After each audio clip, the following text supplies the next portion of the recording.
I'm driving around listening Saturday morning, and one of my favorite things to do when I hear Toronto this weekend is the segment. This is not a lie. This is not an embellishment. Davelle Morrison does segments with Maggie John, and Davelle Morrison joins us right now, a real estate broker from Bosley. Your segments with Maggie are great. I'm always in the car.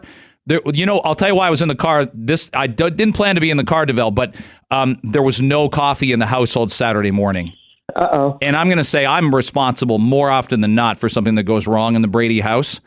But Mrs. Brady she's the weekend coffee manager. I mean, I'm not there five, like I'm just, you got to tell me. I need alarm bells on Friday, and I'll make sure that I can wake up, stay in my pajamas till 8 o'clock. But I got to listen to your segment driving to the grocery store for coffee, and I always enjoy that.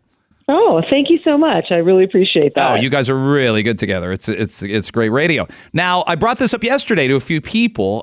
This vacant homeowners tax, to me, looks like a bit of a flop for the city. They estimated way more homes would be deemed vacant. They said we can bring in $66 million was the number in a clip I found back in January. Is someone not telling the truth? Why would they overestimate so many more homes would be vacant? It looks like only 2,100 homes based on their research. Yeah, absolutely. I mean, I think they were wrong. I don't know what their staff reports were based on, but they were clearly wrong. And, the vacant homes are not as much of a problem as they seem to think it is. I mean, to me, what's upsetting is that they spent $11 million. Their plans are spending $11 million over 2 years to administer this program. And I believe it costs about $3 million a year to administer this program. And so I'm thinking, you know what? Why don't you guys go build some affordable housing with that money? Stop it. Thank you. Mayor Davelle, you got time. You got 12 days. Let's get these papers in. I'd vote for you. But because I wonder, Davelle, did they look at Vancouver and think they have found a solution there? But not all cities are created equally. And with foreign ownership in Vancouver, clearly that's been an issue for probably a decade and a half, maybe longer in Vancouver and in British Columbia with foreign interests. We just don't seem to have, I think people that get places in Toronto realize how expensive they are and they rent them out. Nobody wants a vacant property. That doesn't serve anybody's interest. Absolutely. But I to your point, you're right. They looked at Vancouver and figured, oh, we must be similar, when we're not. Now, it's not that there aren't vacant homes here. Of course they are. And, over the years as realtors, I've certainly heard of, a few vacant homes here and there, but they're usually not the kind of condos that people are going to rent out. The vacant homes that I've heard of usually are $2 and $3 and $4 million houses. And that's just somebody parking money. They're actually, those kinds of people are just going to accept the fine and move on. They're not all of a sudden going to flood the market with their $3 million houses and cause everybody to have, oh, great, here's a great place to live. I mean, I think their hope was that people would flood the market with their condos so that people could start renting them or buying them. But that's really not what's happened. And I think it really goes to show you how little research and how little knowledge we actually know about what's happening in our real estate market. That's what it clarifies for me. You make such a great point about getting down to the real numbers. Could this at all be a case of people not self-reporting? There's a reliance from the city for people on how we do our taxes or how we do other things that we're supposed to do. There is a reliance on transparency and honesty, but there just can't be that many people being dishonest and not transparent. They missed on the number, like you said. Absolutely. But I mean, as much as what they did was silly, the one thing that they did do, which was very good, was they actually mailed out notification to everybody. So everybody actually received this and everybody knew about it. Not, of course, there were people who were out of the country who didn't know about it, but 96% of the people actually filled out and submitted the declaration. So that's pretty good. If you compare this to the federal underused housing tax, that was something that people were like, who knows about this? Why are we not talking about this? Because there wasn't any kind of notification in the mail. So I would say that the city of Toronto actually did a good job of notifying everybody. Yeah. So that's why I feel like, no, they actually, it was 96% of the people submitting a declaration. They clearly got a very true representation of which homes were actually vacant. And it turned out it's not as many as they thought. And, maybe they should be putting this energy around building some more affordable housing with the money they just wasted enacting this vacant home tax. Yeah, I'm sure you're watching the candidates and their housing platforms, and everything's related, right? Housing's related to where transit is. Transit's related to where your job is. Homelessness certainly factors into all this as well. And it makes me really frustrated that none of these issues came to the forefront in the fall. We had a mayor. We knew he'd be reelected. So many of these sort of more A and B list candidates decided, I don't want to run against John Tory. I'm not going to win. But they're all out there now when we really could have. I give Chloe Brown so much credit for doing this again. And she did it in the fall. And she was in visiting with us. And I'm like, 30 years old. I told her, I think you're going to be mayor someday. I don't know if it'll be like in a month, but she's got all the things for it.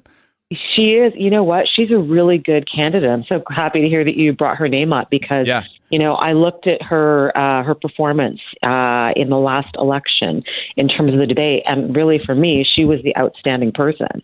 And, unfortunately, she doesn't have the name recognition of all of the other candidates. So people don't talk enough about her.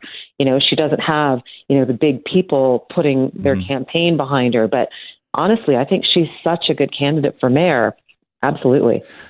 So are you getting enough, if you were to sum up what you've heard from candidates so far, we're still early and there's still, a whole month and another 26 days before people vote. But outside, I'll name them. I think Josh Matlow's put some substance into this. I think Mitzi Hunter has as well. But there's a lot of candidates not giving us a lot of details, saying they'll build affordable housing, but not telling anybody where and how they'll pay for it. Yeah, but see, what concerns me, so I live in the riding where Josh Matlow is the councillor. Mm-hmm. And if Josh Matlow gets elected, we're not getting a lot of housing. I got to tell you, he is the enemy of all the developers in my neighborhood because he is the head NIMBYer in my neighborhood. And so, with this election, he's talking a good game. And lots of people who don't live in his riding are like, oh, he seems like a great guy. And those of us who live in the riding are like, no, please. Our city is screwed if he becomes mayor. I really hope that people do a little bit more research and find out that he's just not the guy. I do think we have to be really careful because housing is really, really, really important. And we really need someone who's going to make sure that housing gets built in this city. So I wonder if that's easier with taking all that you said in context. I wonder if that's easier when you're the mayor of a bigger city. And I know if you were an elected representative, well, that person that lives 3 houses down from you is going to be kind of like, hey, how about doing me a little solid here, more so than somebody on the other side of town. John Tory was probably more conciliatory towards his street neighbors' needs than he was for people who lived 20 kilometers away. I think it's easier to do the bigger job in that context, but your point is taken. Yeah, no, absolutely. I mean, like I said, housing is we're at a crisis point. And I also think that we need to combine housing with social work, with mental health. Mm. And until we realize that there's a correlation between all those 3 things, I feel like we're not going to get out from under. Because the housing crisis is affecting so many other aspects of all of our lives that we really need to get it together. Hey, you have a big fan listening that just texted in named Chris with a K, and she writes, ask Davelle, what about the snowbirds that live down south for many months? If they're down for 6 months, could a neighbor claim that property is empty when it's actually not? It's a great question. Yeah, no, absolutely. And that's where, those are some of the flaws with that vacant home tax, right? That you do have some of these people that they are snowbirds. They're not vacant. Obviously they're retired and they want to live in a warmer place in the winter. I can't fault them for that, and so, they shouldn't be getting fined. And that is exactly what's happening with some of those people. They were away when the notification came out and now they're coming back and they're seeing that they're getting fines. And that's, not okay. They're allowed to go on their, retirement thing down south somewhere. I'm glad you said that. I sent 2 texts yesterday to somebody when it's raining sideways late in the morning yesterday, and it's the last day in April, and I'm like, why do we live here? There's got to be a good reason. There has to be a reason why our spring is like this. I can't thank you enough for coming on, and I really appreciate you doing so. Thanks again. We'll talk really soon. Thanks for having me. Davelle Morrison's a real estate broker with Bosley. Some really interesting stuff there.